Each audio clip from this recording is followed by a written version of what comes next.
Hello வணக்கம் and welcome to ஜெரிஷாஸ் kitchen. இந்த வீடியோவில் மசாலா பாஸ்தா எப்படி செய்கிறதுன்னு பார்க்க போகிறோம். இது ரொம்பவே டேஸ்டியான ஒரு பிரேக்ஃபாஸ்ட் ரெசிபிங்க. குழந்தைங்கலேருந்து பெரியவங்க வர எல்லாருக்குமே பிடிச்ச இந்த மசாலா பாஸ்தாவை ரொம்பவே ஈஸியாக ரொம்ப டேஸ்டியாக செய்ய போகிறோம். வீடியோக்குள்ளே போகிறதுக்கு முன்னாடி நம்ம சேனலை சப்ஸ்கிரைப் பண்ணுங்கள், கூடவே இந்த பெல் ஐக்கானையும் கிளிக் பண்ணுங்கள். ப்ளீஸ் உங்கள் ஃப்ரெண்ட்ஸ் அண்ட் ரிலேட்டிவ்ஸ்க்கும் ஷேர் பண்ணுங்கள். இந்த மசாலா பாஸ்தா செய்கிறதுக்கு நம்ம பாஸ்தாவை வேக வச்சு எடுக்க போகிறோம்.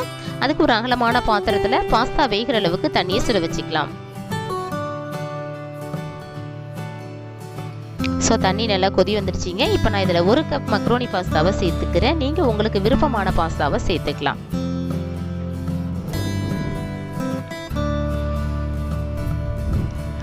அரை டீஸ்பூன் உப்பு சேர்த்துக்கலாம். கூடவே 1 ஸ்பூன் சமையல் எண்ணெய் சேர்த்துக்கலாம்.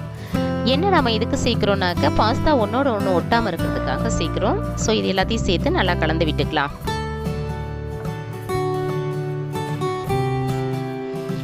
இந்த பாஸ்தா வேகிறதுக்கு 8லேருந்து 10 நிமிஷம் ஆகும். அப்பப்போ லைட்டாக கலந்து விட்டுக்கோங்க, அப்போ தான் அடி பிடிக்காமல் இருக்கும்.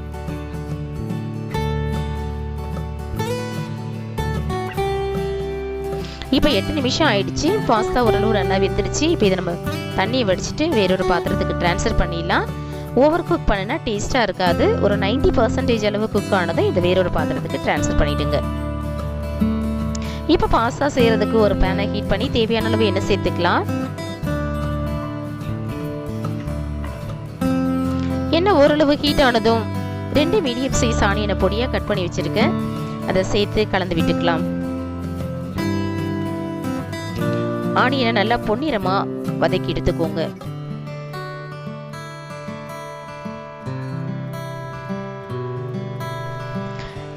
ஸோ ஆனியன் இந்த அளவு பொன்னிறமாக வதங்கினதும் 1 ஸ்பூன் இஞ்சி பூண்டு விட்டு சேர்த்துக்கலாம்.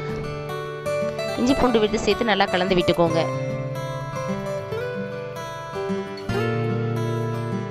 கூடவே 2 மீடியம் சைஸ் தக்காளியை பொடியாக கட் பண்ணி வச்சுருக்கேன். அதையும் சேர்த்து கலந்து விட்டுக்கலாம்.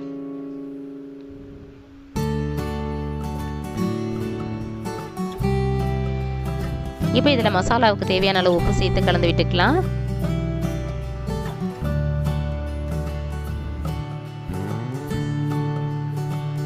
கூடவே ஒரு பச்சை மிளகாவை நீல வாக்கில் கட் பண்ணி சேர்த்துக்கலாம்.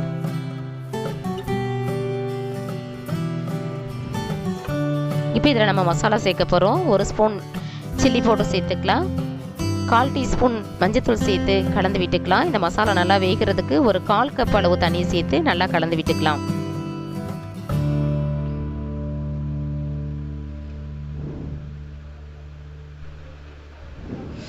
இப்போ இதில் 1 ஸ்பூன் கரம் மசாலா சேர்த்து நல்லா கலந்து விட்டுக்கலாம்.